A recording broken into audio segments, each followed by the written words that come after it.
when I read this scripture from Mark chapter 7, verse 1, where it says that there were scribes and Pharisees who came down from Jerusalem.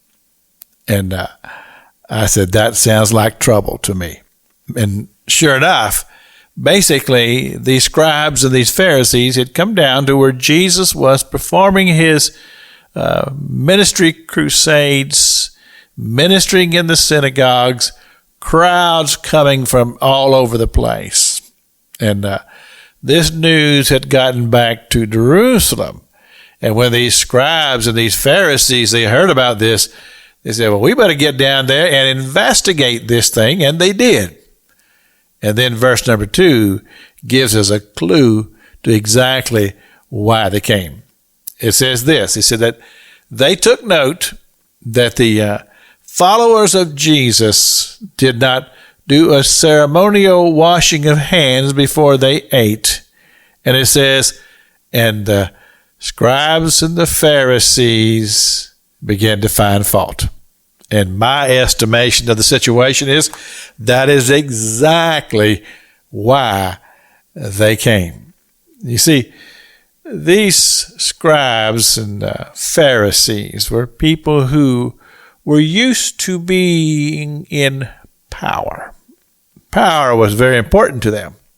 From the very founding and the existence of these groups, the scribes had become very much in control of the hearts and minds of the people ever since the captivity in Babylon. And the synagogues were brought into existence because there was no temple there.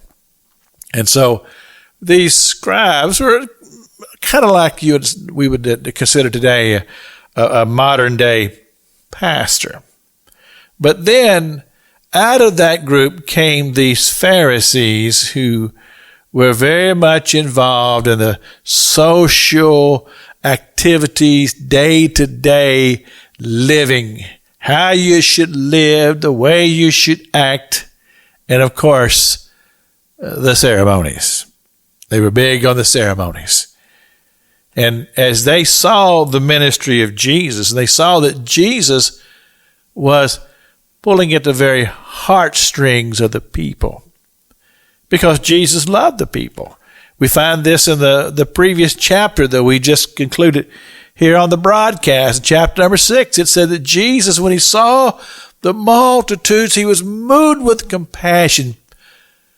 Something tells me, and this is just my own intuition here, that when these scribes and the Pharisees saw these people, they were not moved with compassion. Indeed, they were moved with rage because the people loved Jesus. And they might have had a fear of these men and respect. But I don't think there was a great love there. Because you see, when love is given, love is returned. Well, I don't think anything could ever compare with the love of Jesus and the love of God, who was willing to literally sacrifice that precious life and that precious blood for all of those people and for you and I. This is Pastor Jack King with the gospel on the radio broadcast.